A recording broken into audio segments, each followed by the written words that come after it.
Армысыздар, құрметті тыңдаушылар. Бүгінгі тақырыбымыз өлместің күні деген тақырып, өлместің суы деген тақырып. Бұл енді ғайыптың көк құсына қатысты. Алдында ғайыптың көк құсы мен сіздерге айтып кеттім ғой. Содан кейін мынау қазір міне қасиетті Рамазан айында тылсым танымы құпия ілім деген кітапты мен аяқтайтын болып келістім. Аяқтап қалдым десе болады. Ал енді Шыңғыс ханның шындығы атты кітапты қазақ тілінде, орыс тілінде ол жазылып бітті. Тек қана жаңа баспаға берілуді күтіп жатыр. Енді ғайыптың көк құсы туралы мен жеке WhatsApp чаттарында және де мына Facebook'те жариялаған едім. Көптеген адамдар сұрақ қойып жатыр. Ғайыптың көк құсын көргендерді айтып жатыр. Тіпті бұл өмірде де көрген, қатарлас дүниеде емес айтып жатыр.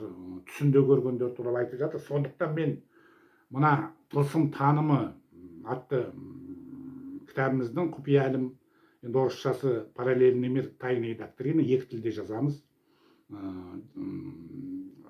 Қазақшасын жазамыз да орыс тіліне аудартамыз. Енді қазір құдайға шүкір чат GPT деген бар ғой. Сондықтан қазір аудару онша қиын емес. Өзімнің аударып отыруыма менің қолым тимейді. Бұдан да басқа үшінші кітап Найман әлемі деген өзімнің шежірелік қолымдағы шежіре деректер негізінде шежірелік дастанды жазып жатқанымды білесіздер. Сондықтан міне сол бір үзіндісін өзімнің мынау ноутбуктан жаңағы оқып берейін деп отырмын. Көзілдірігімді шешіп тастадым, өйткені мынау көзден нетеді екен, жаңағы бұлай үлкен қылып алдым. Асықпай оқып беремін. Енді асықпай оқыңыз, асықпай айтыңыз деп кейбір көрермендер сұрап жатыр. Енді ол мына мен түсіріп жүрген қызымыз қазір өзі түсіріп отыр. Мәскеуден бітіріп келді, оқуын жоғарғы білімін алып келді. Сондықтан өзі түсіп отырғандықтан мен асықпай осы жерде сөйлеймін. Бұрынғы видеоларымызды байқасаңыздар, мен асықпай жаңағы шабытыммен сөйлеп отырдым, білесіңдер. Кейін мынау нағыз оқуға кеткеннен кейін жаңағы дистанциондық алып берді да жігіттер. Ол 10 минут сайын алаңдап отырасың, 10 минут сайын өшіп қалып отырады. Соны есің шығып отырады. Енді бір кеңінен бір көсіліп айтып берейін деп отырмын. Әрине біз Блаватскаяның «Тайная доктрина», «Разоблаченная Изида» деген кітаптарының негізінде соғысының айта алмағанын, соғысының айта алмай кеткендерін біз жалғастырып айтып отырмыз теософ ретінде. Енді сол Блаватская жөнінде айтып кетейік. Блаватская жөнінде өздеріңізді Google'дан да көре аласыздар. Мен Блаватскаяның ізін басушы Анни Бизанттың да жаңағы «Тайны посвященный» оны да оқыдым. Лондонда тұрған екен, соғысының үйінде барып қайтыс болған екен Елена Петровна Блаватская. Ол ешқандай да орыс емес, неміс. Ал немістің түбі бізбен бір. Мысалы, немістің тілі де бізге өте жақын. Мысалы, Гутен так деген құтты таң деген сөз екенін біз айттық. Міне, сол Блаватская өзі де айтады екен, маған түседі деп жаңағы. Яғни деректерді зерттеген кезде кто-то свыше меня руководит деп жазады екен. Ол жөнінде мен өзімді Найманның бақсы балгерлері деген кезде тіпті Блаватскаяны мен оқымай, кітабын қолыма тимей жүрген кезінде мен де жазған. Яғни маған біреу үнемі сұқ саусағымен көрсетіп, жаңағы мынаны айт, мынаны жаз деп тұрады деп айтқан едім. Блаватская стансы дейді. Стансы деген шумақ деген сөз. Дзеннің шумақтары дейді, Тибеттен алған екен. Сол кітаптың негізінде, сол кітапты ол кісі түсіндірген кезде ол кісіге түсіп отырған. Көрдіңіздер ме? Түсіп отырған. Сондықтан оны білетін адамдар айтады екен. Яғни ол қарапайым өмірде сондай кереметте бір ғұлама емес. Ал жазғандары керемет. Жазғандары керемет, түскені білініп тұр. Сол сияқты мен айтқандай Серікбол Қондыбайдың да жаңағы ар қазақ мифологиясы түсіп отырған оған. Мен оны бірден байқап қойдым. Енді мен интернеттен қарамайым, дерек алмайым. Зерттеулерді міндетті түрде кітаптарды алдыртып алып, қандай да болсын содан оқимын деген, оқыған кезде түседі. Сол жерде жоқ дүниелер, басқалар түсіне алмаған, маған десе ғылым докторы болсын, маған десе академик болсын, олардың ақылы жетпегені бізге ғайыптан түседі. Көрдіңіздер ме? Сондықтан біз міне осы Белес кітабының негізінде ғайыптың көк құсы туралы оқып берейін деп отырмын. Алдымен ғайыптың көк құсы туралы айта кетелік. Енді жазғандарым. Адам баласының басына қасиет қонарда оның жаны қатты қиналады. Қасиет неғұрлым күшті болса, жан азабы да соғұрлым сұрапыл болады. Сондықтан осыны басынан кешкен сәуегейлер қасиет пен қасіреттің бір ұғым екенін айтады. Алайда ерекше мейірімді жаратушы адам баласы көтере алмайтын азапты жібермейді. Бұны енді мен WhatsApp'та оқып бергенмін, қайта тыңдап отырғандар осы шыдай тұрыңыздар, кейін жалғасын тыңдайсыздар. Сондықтан бұндай жан азабы басқа түскенде бұл да бір күн өтер деген сеніммен қаласың. Жан азабының соңында қасиет қонған кезде саған сол көктің құсы келеді. Осыдан кейін оңала бастайсың. Сондықтан біздің мифоэпикамызда ей көк құсым келсеңші, ауырып мен жатқанда көк күшінен берсеңші деп айтылады. Бұны енді менің подписчиктерім сіздер маған жазып бергенсіздер, кейін біз ары қарай осыны зерттедік. Яғни ғайыптың көк құсы дегеніміз ол құстың түсін айтып тұрған жоқ, көктің құсы екенін айтып тұр. Ежелгі мифтерде бұл құстың түсінің 5 түрлі екені айтылады. Авестада бұл құсты каршипта деп атайды. Ғарыш епті деген сөз, жақшаның ішіне жазып қойдық, яғни епті деген жылдам, өте жылдам құс болған дейді. Жан азабын бастан кешіп жатқанда тастай қараңғы түнде бұл ғайыптың көк құсының менің де дәл алдыма келгенін өз көзіммен көрген едім. Ал енді Мұратбек Асанұлына болса, бұл ғайыптың көк құсы үнемі еріп жүреді. Осымен қоса оған әзіреттің әскері де көмекке келген екен деп. Славяндардікі деген Велес кітабының ежелгі үйсіндерден қалған біздер мифолингвистикалық зерттеулердің негізінде айтқан едік. Яғни бұл шежіренің түп нұсқасы қазақ қыпшақ тілінде болған. Шамамен 17 ғасырда біреулер бұл шежірені ежелгі орыс тіліне аударылған. Жақшаның ішінде древнерусский язык. Мысалы, олар Қыдыр ата дегенді странник деп аударған. Странник дегені сол Қыдыр қыдырушы. Және де кейбір жерлерінде бұл шежірені ауызба ауыз аударып ұсталып отыр. Мысалы, қазақтар жасыл түсті де кейде көк деп айтады. Көкөніс, көк жайлау деген сияқты. Міне орыстар біздің тілден көк жайлау дегенді синий луга деп ауызба ауыз аударған. Дұрысы әрине зеленый луга болады. Міне осы Велес кітабында ғайыптың көк құсы туралы былай айтылады. Вот прилетела к нам птица, и села на дерево, и стала петь, и всякое перо ее иное, и сияет цветами разными, и стала в ночи, как днем дейді. Бұл жерде маған келгенде бұл ғайыптың көк құсы түнде келіп тұр. Осыдан кейін жарық келді дейді. Және де оның әр қауырсын әр түрлі түстермен жарқырап тұрған айтылады. Бұл құсты олар птица матер Сваслава деп атайды, яғни даңқты құс ана. Үнді әрийлердің ведасында ғайыптың көк құсын Вивасвата құдайдың елшісі деп айтады. Авестада да солай, иә? Велес кітабында бұл құстың сәуегей екені де айтылады. Онда былай дейді. И вот мы брались за гадание Велесова, и все по нему сбывалось, поскольку боги поведали все о грядущей матери славе нашей. Яғни бұл жерде олар ғайыптың даңқты құсына құдайлардың болашақты айтып жібергендерін жазады. Ары қарай, и она, исходя к нам, нисходя к нам, рекла всегда о будущем, и потому мы должны бросать в огонь травы и призывать Матерь Славу и Велеса, ибо они учили нас чтить богов и водили за руку стезей праве деп айтылады. Яғни, ол бізге келіп үнемі болашағымызды айтатын. Сондықтан біздер отқа шөптерді тастап, даңқты құс пен Велесті шақыруымыз керек. Өйткені олар бізді дұрыс жолға салар еді деп айтады. Яғни, иман жүзділік бұл жерде айтылып тұр, иә? Бұл біздің қанқа қамалына қатысты. Бұл жерде біздің мифоэпикамыздан ғайыптың көк құсын шақыру туралы айтылып тұр. Ол Велес құдаймен бірге бізді дұрыс жолға салады дейді. Осымен қатар біздер көптеген мифтерден бұл ғайыптың көк құсының қасиетті таудың басында жүретінін көреміз. Яғни бұл құс қазақ дүниетанымындағы жерұйықтың құсы болады. Біздер көптеген дәлелдерін келтіріп отырғанымыздай, әлемдік өркениет туралы аңыздардың түп төркінінде ортақ бастау қазақ қыпшақ мәдени кеңістігі жатыр. Сондықтан асан қайғыдан кейін біздер қайта тауып отырған жерұйық қазақтың ұлттық тарихи концепциясы, әлемдік мифтердің өзегі болады. Жалпы біздер жерұйық идеясын қазақтану деп білеміз. Бұл идея Қазақстандағы тарихи ғылымды жаңғырту, ұлттық тарихи тұтастықты қалыптастыру, жаһандық мәдениеттерді түсіну үшін маңызды деп санаймыз. Енді осы ғайыптың көк құсының толық сипатын Велес кітабынан қазақ тіліне менің қайта аударғанымды айтып берелік. Енді сол орыстың текстін мен аударғанымды оқимын.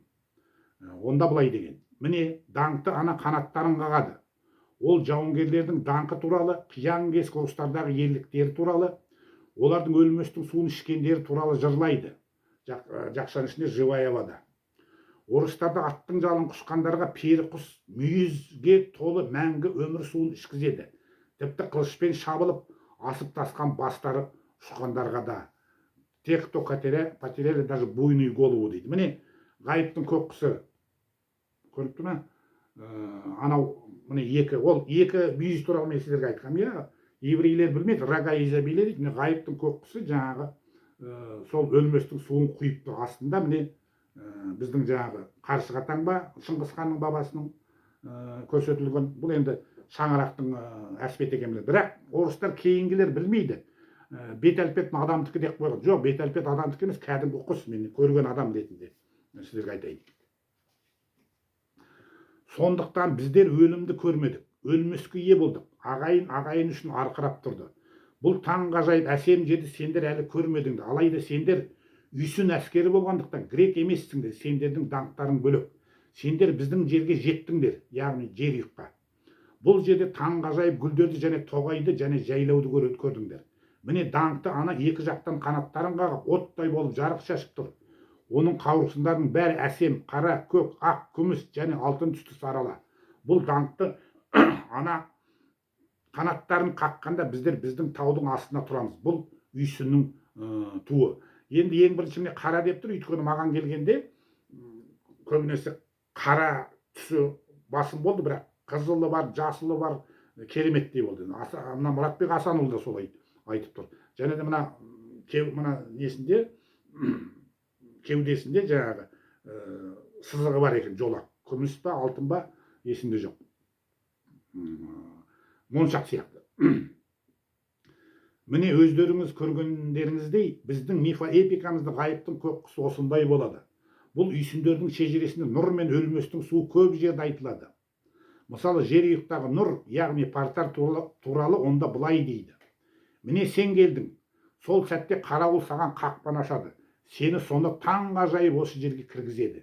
Ол жерде Ра өзені ағып жатыр, жақшаның ішінде Сырдария.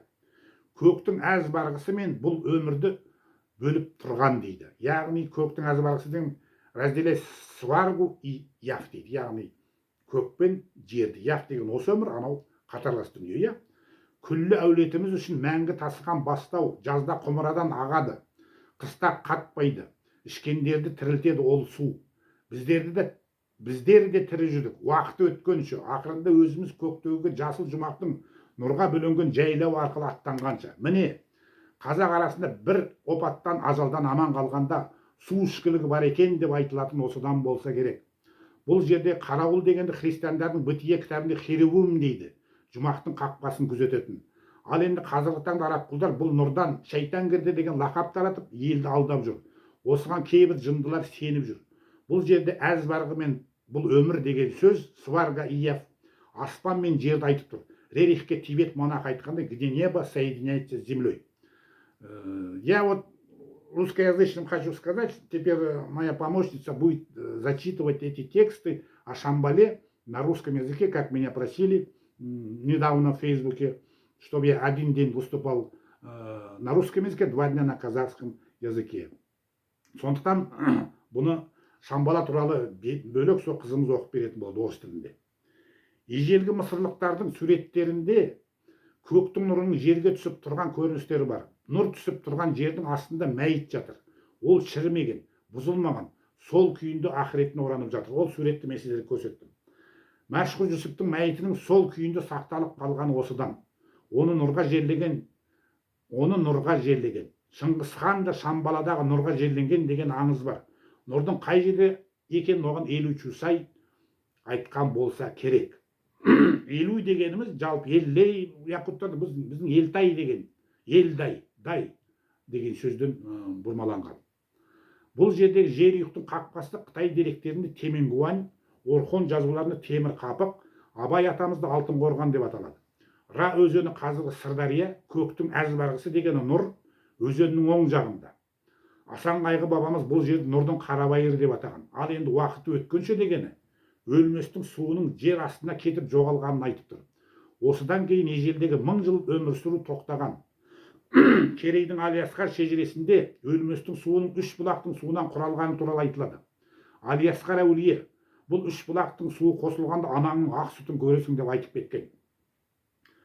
Мазмұнынан ұққанымыздай Велес кітабындағы оқиғалар 20 мың жылдан арғын айтып тұр. Қытай императоры Ци Шин Хуанди өлместің суының үш таудың арасында екенін білген екен. Бұл үш тау біздің эпикамызда үш қиян аталады. Асанғайға абат тоған жырында Қазтуғанның жерүйекке аттанғаны туралы Шам шаһарына жетем деп, үш қияннан өтем деп деген сөздер бар. Ал енді Қытай деректерінде бұл үш тау Байту, яғни Құдайдың тау, Құтту, Құтты тау, Құтту, Қорымту, яғни Қорым тау деп аталды. Ең алғашқы қара қорым, менің ойымша бұл қара қорымның бастапқы нұсқасы қара қорығым, заповедник. Өйткені ол жерүйек, ол заповедник. Сондықтан Құран кәрімде соның заповедник, қорық екенін айту үшін айтылған. Олардан кейін біз олардың өсірген өсімдіктерін салған ғимараттарын тып-типыл етіп жоқ қылдық дейді. Көрдіңіздер ме? Мұса пайғамбардың заманын айтады. Аляска шежіресінде бұл үш қиянның кіреберісіндегі тауды Артар тау деп атайды. Міне осы Артар тауының атауынан Тартария деген топоним пайда болған. Европа мен Мәскеуде табылған карталарда Ногайская Тартария, Тартария Найманс деген атаулар бар. Қазақтың үш жүзі үш қиянның әспеті болады. Ғайыптың көк құсы Қытай деректеріндегі Байту, яғни Құдайдың тауына келіп жүреді. Бұл тауды қазақтар Барлытау, қырғыздар Баракөк деп атаған. Жапон мифтерінде бұл тауды Фудзияма деп атаған. Фудзияма тауы туралы толық нұсқаны менің Қайрат Зарықпан каналымдағы Фудзияма атты баяндамамнан біле жатарсыздар. Даналар айтқандай, әркімнің өз Фудзиямасы бар. Мысалы, Назарбаевтың Фудзиямасы ол үш қоңыр. Оны айттық, иә? Мұратбек Асанұлы болса, ғайыптан хабар алып, өлместің суының сынап түсті екенін айтқан еді. Яғни оған ғайыптан осылай көзіне көрсеткен. Сондықтан мен Пекинде Конфуций университетін бітірген Керейдің қызы Гүлбақырамға телефон шалып, әлгі өлместің суын білген Қытай кім еді деп сұрағанымда ол оның Ци Шин Хуанди екенін, оның этникалық Қытай болмағанын айтып берді. Бұл Қытай императоры деген өлместің суының сынап түсті екенін білген екен. Сондықтан сынаптан дәрі жасап ішіп жүрген дейді. Тибет монахтарын көрген Марко Поло сынапқа қатысты былай дейді. Адамдардың басқа түрі бар. Олар чухки дейді, бұл йоги деп жақшан ішінде көрсеткен аталады. Шын мәнінде оларды Абрай Амам деп атайды. Олар өте ұзақ өмір сүреді. Әрқайсысы 120-200 жылдан. Олар тамақты өте аз жейді, негізгісі күріш пен сүт. Олар өте таңғаралық сусын ішеді.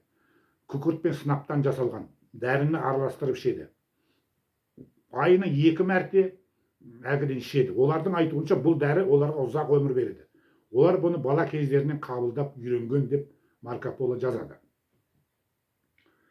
Енді біздіңше бұлар сынапты өлместің суының түсін естіп ішкен болар. Ци Шин Хуанди осы сынаптан өлген дейді. Теософия анасы деген Елена Блаватская өзінің разоблаченный Изида атты еңбегінде табиғи сынапты қолданғандары үлкен қателік екенін айтады. Яғни мәселе сынапта емес, Мұратбек айтқан сынаптың түсінде.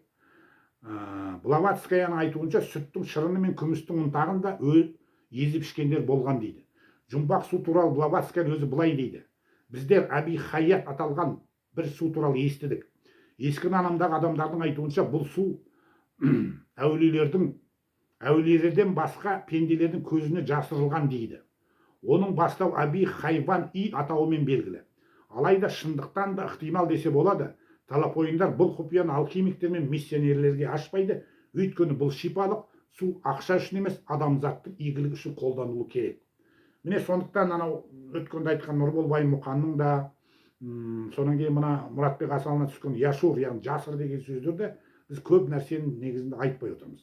Өйткені бұл адамзаттың игілігі үшін, бизнеске бізге ешқандай керек жоқ. Бізге ат басындай алтын берсе де біз оларға бизнеске қатысты айтпаймыз. Өйткені ондай жағдайда біз қасиетімізден айырылып қалуымыз мүмкін. Бұл жерде әрине араб шығыс мифологиясын Аби Хаят аталған өлместің су айтылып тұр. Бұл суды көп адамдар іздеп таба алмай Қыдыр ата ғана ішкен дейді. Ал енді бастаудың атауы хайван дегенге зерттеушілердің бәрі де бір ауыздан айуан дегеннен басқаға ақылдары жетпеген. Көрдіңіздер ме? Әлемдік жаңағы Блаватскаяның өзі болсын, Европа болсын, әлем ғалымдары бұған хайуан деп, өлместің суының хайуанға қанша қатысы бар? мифолингвистикалық зерттеулердің негізінде біз бұл жерде Қытай деректеріндегі Дайуан, Тайвань, Давань атауларының бір фонетикалық нұсқасы екенін айта аламыз. Яғни хайван деген жерұйықтың қытайша атауынан болған. Өлместің суы уақыт өткенде Ши Цзихуанди айтқан үш таудың арасы үш қиянда, сол таулардан аққан Алясканың үш бұлағының қосылған жерінде жер астырында жасырын қалған. Сондықтан Блаватская бұл су әулиелерден басқа пенделердің көзінен жасырылған дейді деп дұрыс айтылған. Мұратбек Асанұлына түскен картада өлместің суы үш қиянның тең ортасында емес, төрт бағыттың біреуінде жасырын жатыр. Ол бағытты біз білеміз.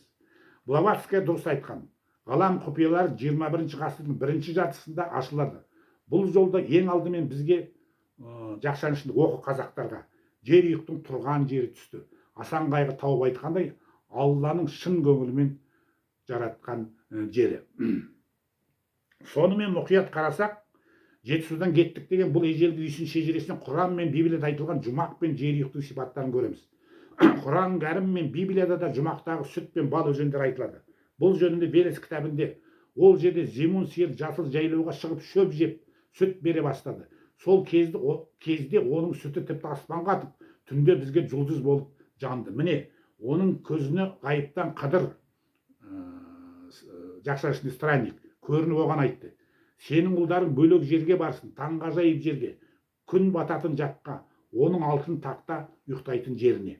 Енді алдында айтқандай Аляска шежіресінде айтылады. Енді мынау Асан қайғының әкесі айтады екен: менің ұлыма қорқыттың пірі не болмаса Қыдырдың үні келді деп. Міне Қыдырдың үні, міне Қыдыр атамыздың үні, мына кітапта айтылып тұр.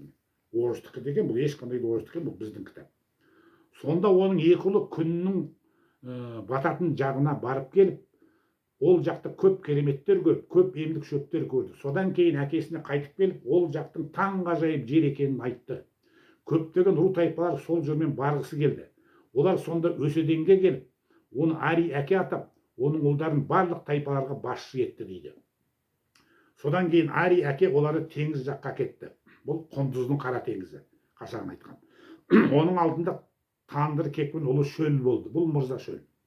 Олар тауға енді де онда жарты ғасыр болды. Ол жерден шықпас бұрын олар атты әскер жинап алды. Кәрі әке айтқан соң, біздер осылайша сүт пен бал ағып жатқан жерге келдік деп айтылады. Көрдіңіздер ме? Кәрі әкеміз сол Қыдыр ата болса керек. Бұл әңгімеде қазақ мифологиясында Ұмай ананың сүтінен болды деген құс жолы айтылып тұр. Біздің аңыздарда Ұмай ана Шумер тауында сүт көлінің жағасында отырады.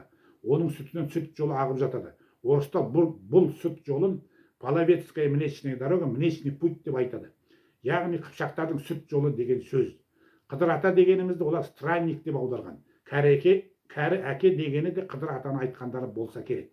Күннің бататын жағы дегені жерұйықтың Қытай деректерінде батыс өңір аталғанын айтып тұр. Яғни Алтай жақтан қарағанда батыс.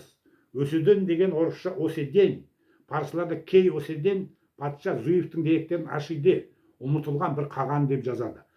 Ашиде атауының бастапқы нұсқасы әз иде еди, яғни әз жеті қазақтың жеті қағанның бірі болса керек.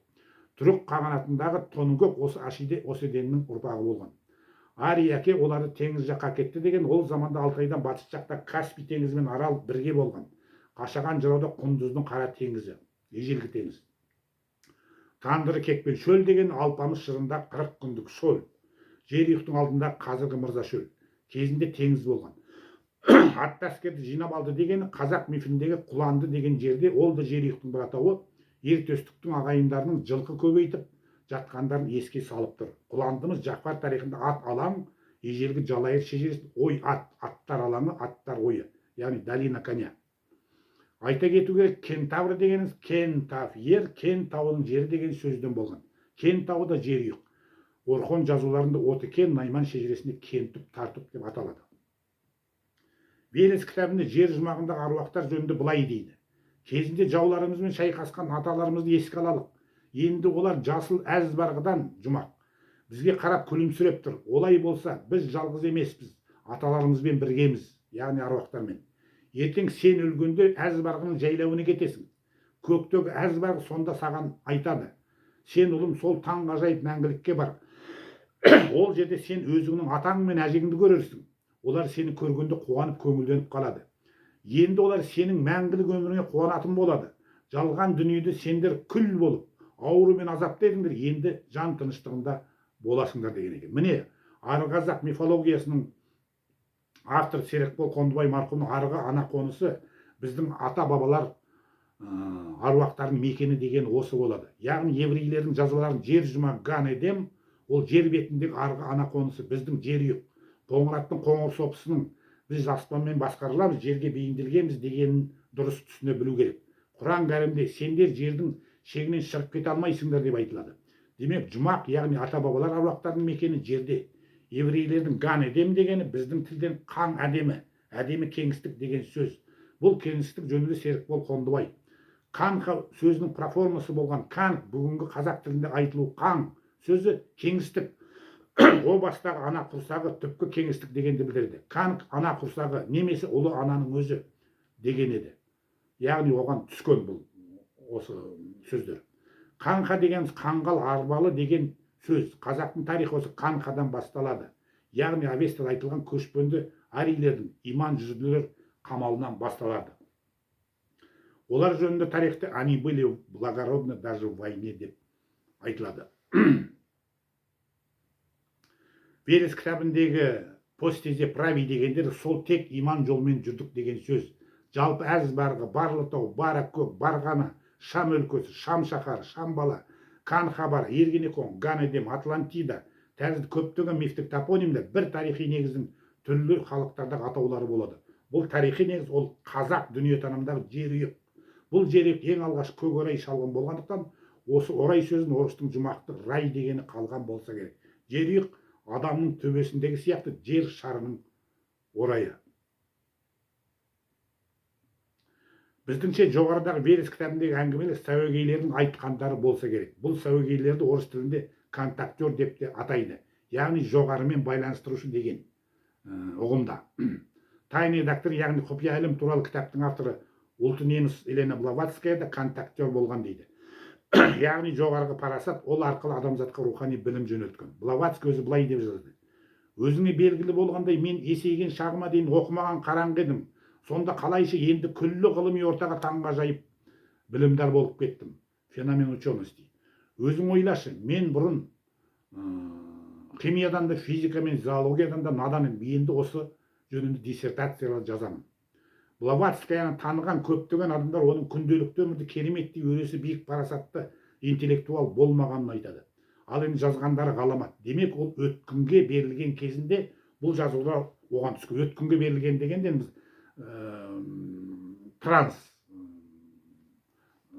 трансқа кірген кезде айтпыз. Ол сөзі божественное вдохновление деп айтқан. Экстатический транс дейді. Бұл өткінге берілген күйде экстатикалық транс десе, Блаватский өзі состояние божественного вдохновления деп атаған. Құран кәрімде бұл күйді көкейге салу деп атайды. Сондықтан Блаватский өзінің жазған трактаттарын жоғарыдан біреу айттырып тұрғанын жазған еді. Міне, құрметті ағайын, енді бір ғана өлместің суына қатысты тылсым таным атты біздің жаңағы кітабымызде бұл жерде Иса пайғамбар жөнінде, қасиетті қара тас жөнінде жаңағы киіз үйдің шаңырағы түскен, жаңада түгелде анау станция дейді, шумақ, дзеннің шумақтарын түгел талдау ретінде айтамыз. Енді мен сіздерге айтайын, мына Нұрқамал жеңгеміз мені көріп келін ғой. Сол мына маған көмектесіп жүрген қыз туралы кезінде айтқан еді. Мына қыз көріп келді, қасиеті бар. Бұл уақыты келгенде таро картасымен бала ашатын болады дейді. Міне таро картасын қараңыздар, міне. Мен оған алып бердім. Басында 3 құян, қолында міне қазақтың қораластың таңбасы. Көрдіңіздер ме? Бұл енді Блаватскаяның айтқанында мына құмалақ салу, карта тару ету, ешқандай Құран кәрімде бұларға қарсы еш нәрсе айтылып тұрған жоқ. Соны араб құлдардың сөзін тыңдап керек жоқ. Ал Блаватский айтады, қасиеті бар адам бір нәрсеге сүйенеді дейді. Құмалақ шашып отырғанда оған түсіп отырады мысалы. Не болмаса мына карта таромен етіп отырғанда оған түсіп отырады да. Ол карта тароның енді неше түрлі нелері бар ғой, император дейді, императрица, анау мынау дейді. Сол бойынша оған кәдімгі. Оны біз тексеріп жүрміз, айтқандары келіп жатыр.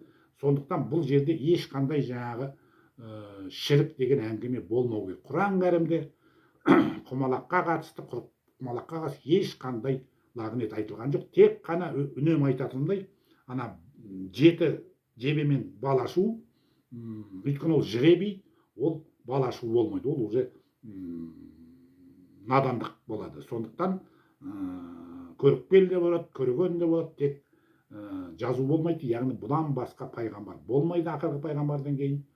Аллах мінсіз Құран уахи, Мұхаммед оның елшісі. Міне құрметті ағайын, осымен өлместің суы атты лекциямыз тәмам болды. Енді бұйыртса орыс тілінде сол қызымыз ары қарай шамбаланы да оқып беретін болады. Менің қазақ тілінде айтқандарымды орыс тілінде оқып беріп отыратын болады.